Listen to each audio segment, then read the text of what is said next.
Okay, so I'm watching this show called Imperfects. It's about 10 episodes, 40 minutes apiece. The first episode is called Sarkov's Children. So here we go. So you got these three people named Tilda, Abbi, and Juan. Tilda's like this rock star. She's got a boyfriend, and that's basically her profession. Abbi's into like critical science. She's trying to get a degree in Oxford, or trying to get an application to get accepted there. And then we have Juan. He likes to make comic books. But he used the faculty's resources and he made some money off of that shit. Now the thing is, all three of these people are supposed to be taking these blue pills. Somehow they all ran out of their prescription around the same time. The side effects from these pills? Tilda can scream and break glass. And she also has ridiculous supersonic hearing. The problem is it gives her headaches and she can barely get to sing anymore. So she finds out the band wants her out. It's like, damn. Not really sure what Abbi's strengths are, but her weakness is she sets off these pheromones and anybody in the vicinity smells it, they end up falling in love with her or being seduced by her or something like that. Juan might be the most dangerous. Sometimes he wakes up in the middle of the field with like blood all on his face. When he checks his phone in the news, he finds out he's actually the terror of Tacoma. He sees videos of him snatching up rabbits and whatnot, but he's got like super speed. I think he's been eating these animals.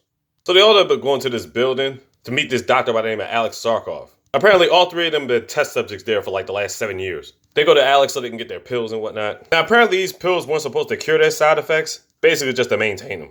But now it's getting worse because their side effects are really starting to take over. And Alex used to have an assistant by the name of Cindy. Cindy was actually the one that created the project, but Alex is the one that forwarded it over. Now, when all three of these people were going through their situations, there was this one particular guy that ended up at every one of their spots. So I'm thinking to myself, what the fuck is he doing there meeting all three of these people? So all three of them get back to the lab to try to get some more pills. Turns out Alex is not there, Sidney there. And she's like, yeah, this place has been closed up for the last 7 years. So Alex has basically been illegally giving them pills. So at one point, the pills was actually supposed to be a cure. The problem is, it was supposed to go through their cervical vortex, basically their brain. The problem is that's not the part of the body where the symptoms are coming from.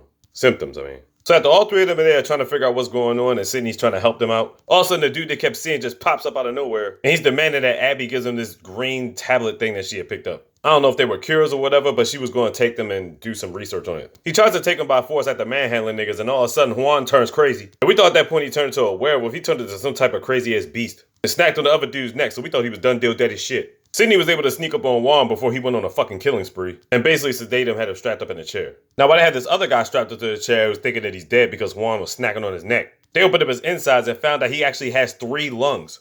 So while he's laying on the table, Tilda hears something in the back of her head. She starts hearing a heartbeat and we're like, wait a minute, this motherfucker's still alive. So as she goes to check, this nigga grabs her neck out of nowhere and starts strangling her and shit, and that's the end of the first episode. Honestly, I have no idea what to make of all this. Damn Imperfects on Netflix, check it out.